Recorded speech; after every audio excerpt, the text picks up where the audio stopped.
ॐ गुरुभ्यो नमः।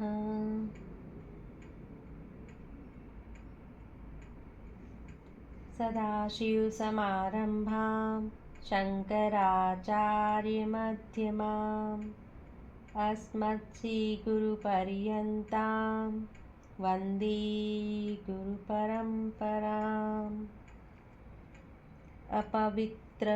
पवित्रो वा सर्वावस्थाङ्गतोऽपि वा यस्मरेत् पुण्डरीकाक्षं सभाभ्याभ्यन्तरशुचिः। आवाहनम्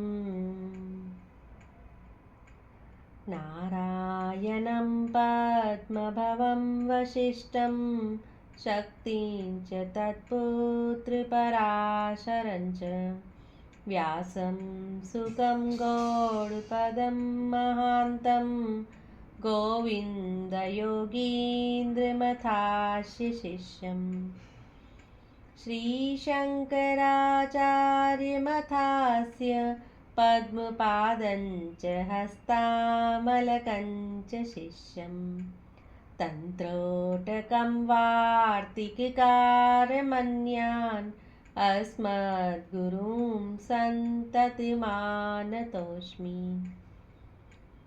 श्रुतिस्मृतिपुराणानाम् आलयं करुणालयं नमामि भगवत्पादं शङ्करं लोकशङ्करं शङ्कराचार्यं केशवं वादरायणं सूत्रभाष्यकृतो वन्दे भगवन्तो पुनः पुनः। यद्वारे निखिलानि लिम्पपरिषत् सिद्धिं विदधति निशं श्रीमत्शीलसितं जगद्गुरुपदं नत्वात्मतृप्तिं गताः।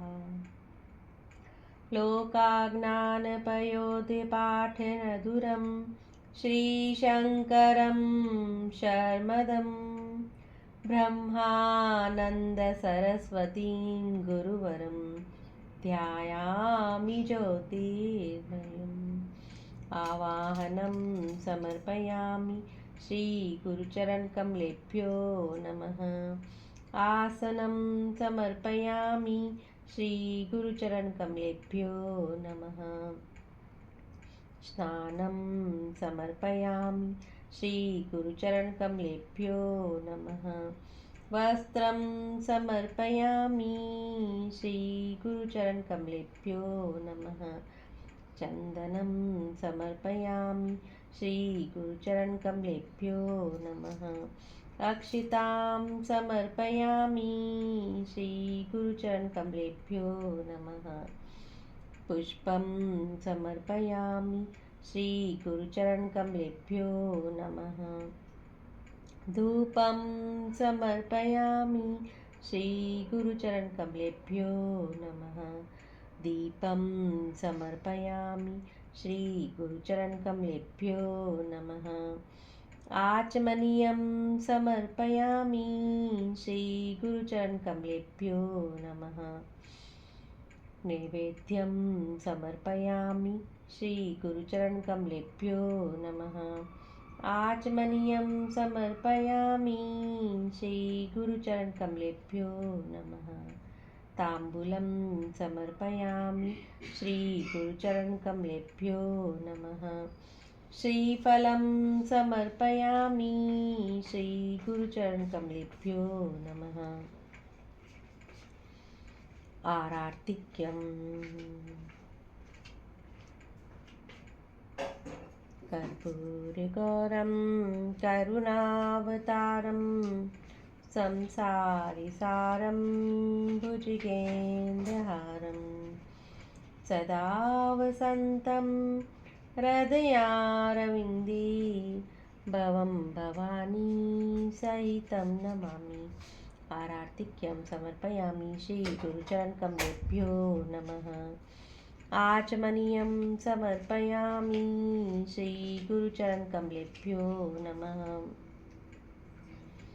पुष्पाञ्जलिम्। गुरुर्ब्रह्मा गुरुर्विष्णु गुरुर्देवो महेश्वरः गुरुर्साक्षात् परं ब्रह्म तस्मै श्रीगुरुवे नमः। अखण्डमण्डलाकारं व्याप्तं येन चराचरं तत्पदं दर्शितं येन तस्मै श्रीगुरुवे नमः। श्रीब्रह्मानन्दं परमसुखदं केवलं ज्ञानमूर्तिं विश्वातीतं गगनसदृशं तत्त्वमस्यादिलक्ष्यम् एकं नित्यं विमलमचलं सर्वधी साक्षिभूतं भावातीतं त्रिगुणसहितं सद्गुरुं तं नमामि।